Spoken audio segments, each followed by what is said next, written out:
In the early days of the Second World War, the Royal Navy believed it ruled the oceans, not with battleships, but with something far more silent and far more deadly. For over 20 years, Britain had absolute faith in one weapon, the Mark 8 torpedo. A 7-meter steel spear, weighing more than a ton, carrying a massive warhead, and racing through the sea at 45 knots. British commanders trusted it completely. Early victories seemed to prove them right. In 1939, HMS Salmon sank 2 German cruisers, and submarine crews reported reliable performance in the North Sea. But everything changed in Norway, April 1940. British submarines moved into the fjords expecting easy targets, German transports, troop ships, and cruisers packed tightly in narrow waters. Yet the unimaginable happened. Lieutenant Commander Bryant of HMS Trident fired a perfect salvo at a German cruiser from almost point-blank range. He watched the torpedoes streak through the calm water, watched them reach the target. And nothing. No explosion. No damage. The German ship simply sailed on. Over the next weeks, the same nightmare repeated. Perfect firing solutions. Perfect angles. Perfect timing. And torpedoes that exploded too early, or didn't explode at all. The fault lay in the Royal Navy's proudest innovation, the magnetic pistol detonator. Designed to sense a ship's magnetic field and explode beneath the keel, it was supposed to break a vessel in half with a single shot. In theory, it was genius. In reality, it was a disaster. Earth's magnetic field wasn't constant. It shifted with latitude, minerals, even the time of day. Norway's iron-rich coastline confused the sensors. Some torpedoes detonated more than 100 meters early. Others passed directly under enemy ships without reacting. By June 1940, the Mark 8's real combat success rate had fallen to maybe 30%. Submarine captains filed furious reports. One even wrote that he trusted ramming an enemy ship more than firing a torpedo at it. The magnetic pistol was rushed out of service. Torpedoes returned to contact only detonators. But the real damage had already been done. The Navy no longer trusted its own engineers. And that mistrust would shape everything that came next. 18 months later, the United States, still officially neutral, began sending old destroyers to Britain through the Lend-Lease program.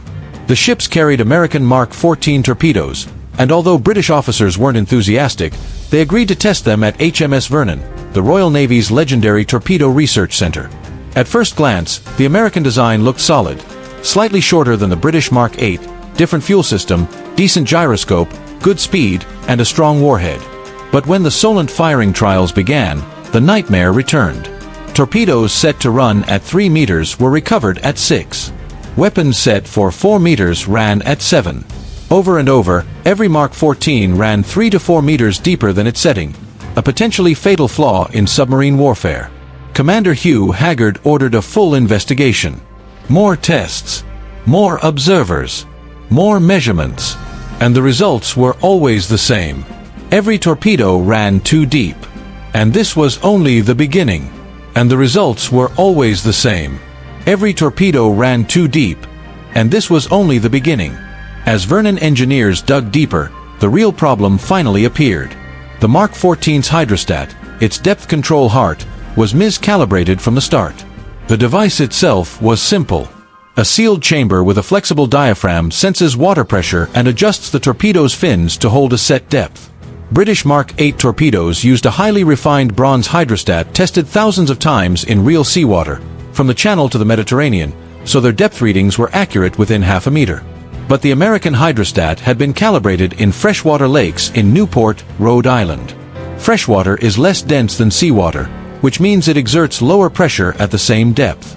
Because of this, when the Mark 14's hydrostat believed it had reached 3 meters, it was actually closer to 6. A small testing shortcut had become a battlefield disaster. The more the British tested, the more alarming the numbers became. A torpedo set for 2 meters ran near 4.5. One set at 6 meters plunged to 9, deep enough to slide under any surfaced submarine without touching it. To the Royal Navy, used to the precision of the Mark 8, the American design felt wildly unreliable. Commander Hugh Haggard proved it beyond doubt. He positioned an old cargo ship as a test target in the Solent and fired 18 Mark 14s at its waterline. Only 2 hit. Most ran deep. Some surfaced too early. 12 simply passed beneath the ship as though aiming for the ocean floor. When Haggard repeated the test with British Mark 8 torpedoes, 16 out of 18 struck cleanly. The contrast was impossible to ignore.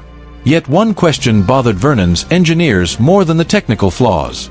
How had the U.S. Navy used this weapon for 10 years without noticing? British intelligence soon found signs that American submarine captains had noticed. Reports from the Pacific complained about torpedoes missing low or detonating strangely. But the U.S. Bureau of Ordnance repeatedly dismissed the complaints, insisting crews were firing incorrectly. The implications were alarming, revealing a dangerous mix of overconfidence and bureaucracy that mirrored Britain's own mistakes in Norway. And the depth problem was only half the story. America's magnetic detonator, the Mark 6 exploder, was supposed to be the next great leap in naval warfare. Like Britain's abandoned magnetic pistol, it aimed to explode beneath a ship's keel, snapping it in half with one devastating blast. But when Vernon tested it in 1941, the results were chaotic. The first torpedo exploded roughly 40 meters short of the target. The next blew 30 meters early. Another passed under the target hulk without detonating at all. The magnetic conditions around Britain, iron-rich seabeds, underwater cables, geological anomalies, created false signals everywhere. In the North Atlantic and Arctic, the problem only worsened. Background magnetic strength near the poles fluctuated so wildly that the Mark 6 couldn't reliably distinguish a ship's magnetic signature from the environment. In other words, the American magnetic system failed for the same reasons Britain's had, only worse. Lieutenant Commander Peter Bartlett studied the issue in detail. He showed how Earth's magnetic field changes dramatically from equator to pole, and how the Mark 6's delicate sensors were simply not designed for such variation. His report concluded the exploder was unsuitable for operations north of 60 degrees latitude, and questionable even in normal waters. Then came the most baffling discovery of all. The Mark 6 had been developed in such extreme secrecy that American torpedo technicians weren't even allowed to know how it worked. Fleet crews couldn't properly maintain or diagnose it because the Bureau of Ordnance had restricted all technical information. Obvious defects went unreported or were blamed on operators. By contrast, the Royal Navy trained its torpedo artificers in every detail specifically so faults could be discovered quickly. Even when American submarine commanders tried to solve the problem themselves, by switching off the magnetic feature and using contact-only detonation, another flaw revealed itself. The Mark 14's contact pistol was shockingly unreliable. It used a firing pin system that should trigger on direct impact, a design that had worked reliably since the 1800s. But under wartime testing at Vernon, American contact pistols failed in ways British engineers had never seen before. And with that failure, the full scale of the Mark 14 crisis was only beginning to unfold. British designs used a heavy, bearing-guided firing pin built to work even at sharp impact angles. The American Mark 14, however, relied on a lighter pin suspended in a narrow guide channel, an arrangement Vernon engineers found dangerously fragile. During October 1941 trials against a target hulk, the differences were stark. 10 direct 90 degrees impacts produced 8 detonations. But when the angle was shifted to 60 degrees to mimic a realistic attack, success dropped to only 3 of 10. Below 45 degrees, barely 1 in 5 torpedoes exploded. The flaw was simple but devastating. On angled hits, the torpedo nose deformed unevenly, bending the guide channel just enough to trap the firing pin before it reached the percussion cap. The weapon struck the hull, crumpled, and then failed silently, sometimes even lodging itself in the plating like an inert steel spear. American submariners later reported Japanese ships limping into port with unexploded Mark 14s still stuck in their sides. Metallurgical reviews at Vernon confirmed why the mechanism failed. The tolerances looked acceptable on blueprints but were far too tight for real combat, where a 40-knot impact always distorted the torpedo's nose. British Mark 8s avoided this issue with broader tolerances and a heavier pin that kept moving even when the casing buckled. The American design seemed optimized for production efficiency, not battlefield resilience. By November 1941, Vernon's cumulative data painted a grim picture. With magnetic exploders disabled, the Mark 14's overall functional reliability was only about 40%. In practical terms, a submarine firing 6 torpedoes could expect just 2 to detonate even with perfect aim. A British boat firing 6 Mark 8s could anticipate 4 or 5 explosions under the same conditions. Meanwhile, in the Pacific, American submarine commanders were independently reaching the same conclusions, through bitter experience.